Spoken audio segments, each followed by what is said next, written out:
spoilers ahead. Attachment is a 2022 supernatural horror movie from Denmark. It's written by Gabriel Gilasson, and it's also his directorial debut. The movie stars Josephine Park, Ellie Kendrick, and Sophie Grabol. Some people thought Attachment was a beautiful, artistically told supernatural love story, and one person, whose opinion I do actually respect, thought by the end of the movie there just wasn't enough to latch onto. Let's examine Attachment's plot, and I'll put my little spin on it afterwards. The plot. The movie opens in Denmark when Maya bumps into Leah, quite literally, in a library. One thing leads to another and leads to another, and the pair end up a pair. And the pair end up in Maya's bedroom that very same night. Maya wakes up to find Leah staring herself down in the mirror. When she gets up to investigate, Leah's as freaked out as Maya is. So they conclude she must have been sleepwalking. And if I spent the night at Maya's after only just meeting her and I got caught sleepwalking, I'd be all like, "What the hell's going on? What happened?" Oh, sorry. I think you might have been sleepwalking. Oh, did I do anything weird or embarrassing, like finish really prematurely and then curl up in a ball on the floor afterwards and cry? Because if I did, that's entirely part of my insomnia condition and you shouldn't judge me for it, even though it happened before we went to sleep. No, just stood there. Is my hair sticking up? The next morning, Leah showers while Maya makes her breakfast. And being Danish, the shower's obviously in the kitchen beside the stove. Europe's not weird at all.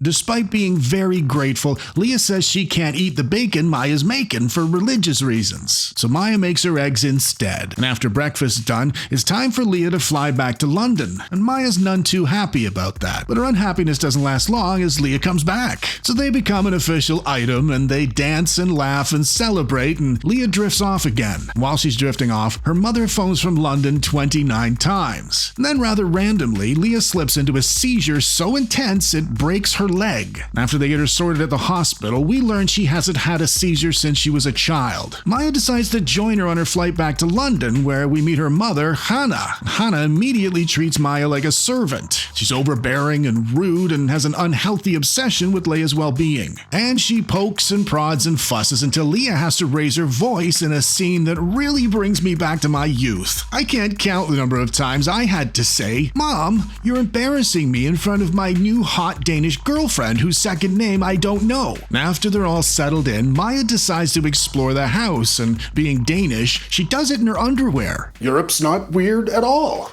And while she's exploring, she spots an upside-down bowl under a cabinet. While she's having a gander at the bowl, Hannah startles her and the bowl hits the floor. That night at dinner, things don't get any friendlier despite Maya's efforts to find some common ground with Leah's mother. And after dinner, instead of dessert, Maya's presented with a necklace that'll fend off demons. Leah says her mother's a bit wacko, but she means well and she's always been there for her. She asks Maya to tolerate her as best she can. The longer she's there, the more Maya notices strange little things like candles lighting themselves at night and salt in the corners of the house. Not wanting to be rude, she heads to a local shop to inquire about Jewish tradition. The man in the shop immediately asks where she got the necklace, and after she explains, he tells her to come back anytime she has any questions. And come back she does. And he explains the idea of ghosts in Judaic tradition, and delivers the requisite information dump we in the audience are accustomed to getting in these kinds of movies. The following day, the man from the shop arrives at the house and announces himself as Leah's Uncle Lev. And it turns out Maya ended up in his shop by sheer coincidence. And Uncle Lev's brought along a snack for his niece, and we learn Maya's badly allergic to peanuts. Europe's not weird at all. Wait, sorry, I jumped the gun on that one. Maya keeps trying to make a good impression on Hannah, and eventually things come to a head. So Hannah agrees to a sit-down. Maya expresses her feelings for Leah, and everything goes well. Right up until the subject of traveling's introduced. That ends the conversation and Hannah storms off in a huff to get dinner ready. While she's huffing away, Maya does some more sleuthing around the house. She finds evidence Leah's mother's got some kind of a witchy vibe going on. When she tries telling Leah what she's found, Leah gets defensive and tells her to take a hike. When she comes back from the hike, she finds Hannah magicking the hell out of her daughter's knee. So she sprints off to Uncle Lev's shop, but he says he can't get involved and suggests Maya just get the hell out of there for her own good. but Maya refuses because love is blind, probably, and they all have dinner instead. And during dinner, Maya starts choking because somebody snuck peanuts into her chicken. Leah assumes her mother did it, but Mother knows Maya's done it herself to drive a wedge between them. I'm starting to think maybe you're weird. The ladies move far away into Maya's father's summer house, and Leah's leg eventually heals. But Leah grows increasingly distant and removed, and her appearance starts changing, and it's subtle and creepy as fuck. Maya does her best to keep things positive, but the harder she tries, the further away Leah gets. Until one night, Leah's not Leah anymore. Out of desperation, Maya contacts Uncle Lev, and he's brought Hannah along with them. After a small scuffle, they sit down and tell her what's really going on. Apparently, as a child, Leah killed her little friend. Only it wasn't really Leah, as she was possessed by a spirit, more specifically, a Dybbuk, which in Judaism is the malicious, dislocated soul of a dead person. Everything happening in the house in London was an attempt to keep Leah and Maya safe from the malevolent spirit inside Leah. When they moved away, the family wasn't able to protect her anymore. But Maya doesn't believe the story, so she ditches them, thinking Leah's mother still wants to harm her. When she gets back to the house, she discovers Leah's killed one of the neighbors who'd come round searching for her missing cat. She finds Leah combing the hair right out of her head. Her body's twisted and her eyes are dead. After battering Maya with a handful of deeply cutting insults, she disappears. When Maya finds her, she's completely taken over. Uncle Lev arrives just in time, and they perform a last resort ceremony to free her from the spirit. And it works. Except in exchange for Leah's soul, her mother has to sacrifice her own. The movie closes with Maya assuring Leah everything will be okay now as she slides into the newly vacant position of protector. And there you have it, folks, the plot to Attachment. Let's take a look at the good bits.